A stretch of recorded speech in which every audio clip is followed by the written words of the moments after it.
ತುಂಬಾ ಸಿಂಪಲ್ ಆಗಿದ್ರೂ ಕೂಡ ಬಹಳ ರುಚಿಯಾಗಿರುವಂತಹ ಬಾಸ್ಕೆಟ್ ಚಾಟ್ ಯಾವ ರೀತಿ ಮನೆಯಲ್ಲಿ ಮಾಡೋದು ಅಂತ ನೋಡೋಣ. ನಮಸ್ತೆ ಎಲ್ಲರಿಗೂ, welcome back to my channel. ಇದನ್ನು ಮಾಡೋದಕ್ಕೆ ಬಾಸ್ಕೆಟ್ನ ನಾವು ಹೊರಗಡೆಯಿಂದ ತರಬೇಕಾಗಿಲ್ಲ.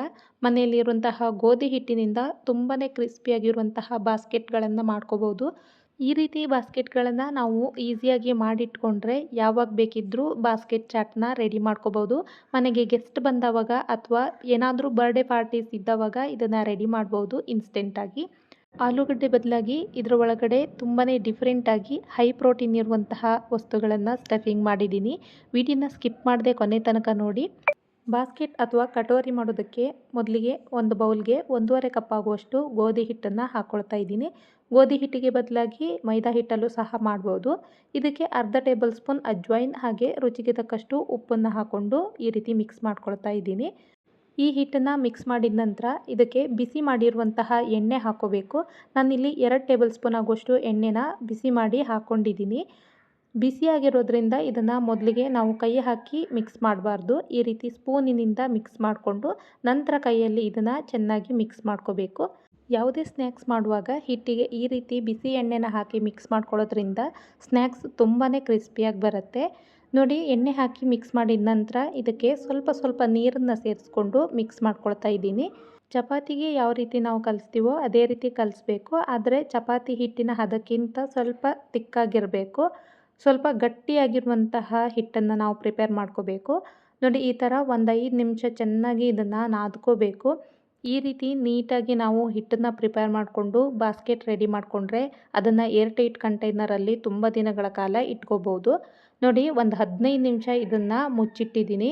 ನಂತರ ತೆಗೆದು ಮತ್ತೆ ಇದನ್ನು ಒಂದು ಸಾರಿ ಚೆನ್ನಾಗಿ ನಾದ್ಕೊಳ್ತಾ ಇದ್ದೀನಿ.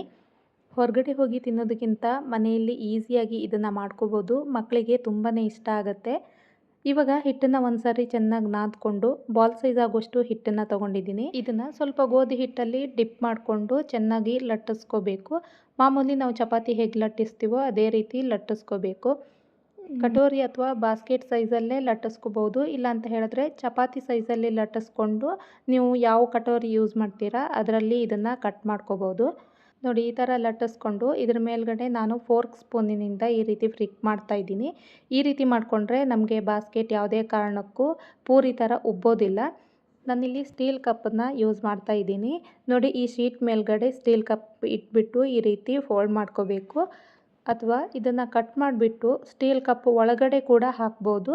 ನಾನಿಲ್ಲಿ ಸ್ಟೀಲ್ ಕಪ್ ಹೊರಗಡೆಯಿಂದ ಈ ರೀತಿ ರೆಡಿ ಮಾಡ್ಕೊಳ್ತಾ ಇದ್ದೀನಿ. ಎಕ್ಸ್ಟ್ರಾ ಇರುವಂತಹ ಹಿಟ್ಟೇನಿದೆ ಅದನ್ನೆಲ್ಲ ತೆಗಿಬೇಕು. ಈ ಶೀಟ್ ಹಾಕೋದಕ್ಕಿಂತ ಮೊದಲು ಸ್ಟೀಲ್ ಕಪ್ ಹೊರಗಡೆ ಸ್ವಲ್ಪ ಎಣ್ಣೆ ಸ್ಪ್ರೆಡ್ ಮಾಡಿಕೊಂಡು ನಂತರ ಈ ಶೀಟನ್ನು ಹಾಕ್ಕೋಬೇಕು. ನೋಡಿ, ಎಕ್ಸ್ಟ್ರಾ ಇರುವಂತಹ ಹಿಟ್ಟನ್ನು ತೆಕ್ಕೊಂಡಿದ್ದೀನಿ. ಈ ರೀತಿ ಕಟೋರಿ ಅಥವಾ ಬಾಸ್ಕೆಟ್ ರೆಡಿ ಮಾಡಿದ್ದೀನಿ.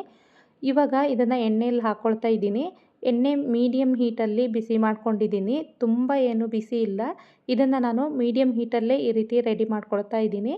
ಇಲ್ಲ ಅಂತ ಹೇಳಿದ್ರೆ ಒಂದೇ ಸಾರಿ ಕಲರ್ ಚೇಂಜ್ ಆಗುತ್ತೆ, ಕ್ರಿಸ್ಪಿ ಆಗೋದು ಇಲ್ಲ, ಹಾಗೆ ಬೇಯೋದು ಇಲ್ಲ.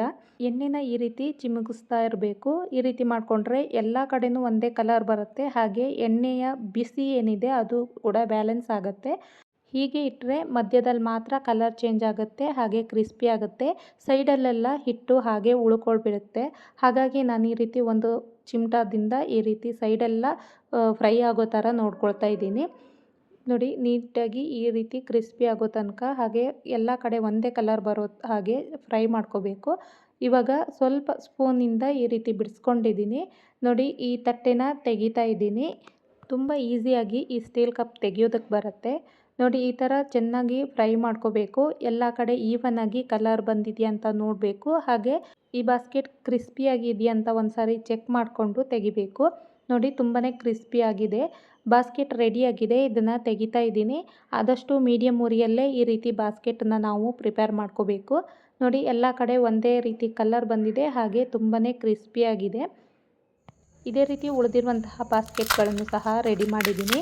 ಇವಾಗ ನಾನು ಇದನ್ನು ಕಟ್ ಮಾಡಿ ತೋರಿಸ್ತಾ ಇದ್ದೀನಿ. ನೋಡಿ, ತುಂಬಾ ಕ್ರಿಸ್ಪಿಯಾಗಿ ಬಂದಿದೆ. ಇದನ್ನು ನಾವು ಎಷ್ಟು ದಿನ ಬೇಕಿದ್ದರೂ ಸ್ಟೋರ್ ಮಾಡಿ ಇಟ್ಕೋಬೋದು.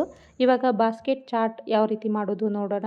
ಇದಕ್ಕೆ ಬೇಯಿಸಿರುವಂತಹ ಸಿಹಿ ಗೆಣಸು, ಕಾಬೂಲ್ ಕಡಲೆ ಹಾಗೆ ಬೇಯಿಸಿರುವಂತಹ ಶೇಂಗಾ ಬೀಜಗಳನ್ನು ಹಾಕ್ಕೊಂಡಿದ್ದೀನಿ. ಆಲೂಗಡ್ಡೆ ಬದಲಾಗಿ ಇದನ್ನು ಹಾಕ್ಕೊಂಡ್ರೆ ಟೇಸ್ಟು ತುಂಬಾ ಚೆನ್ನಾಗಿರುತ್ತೆ.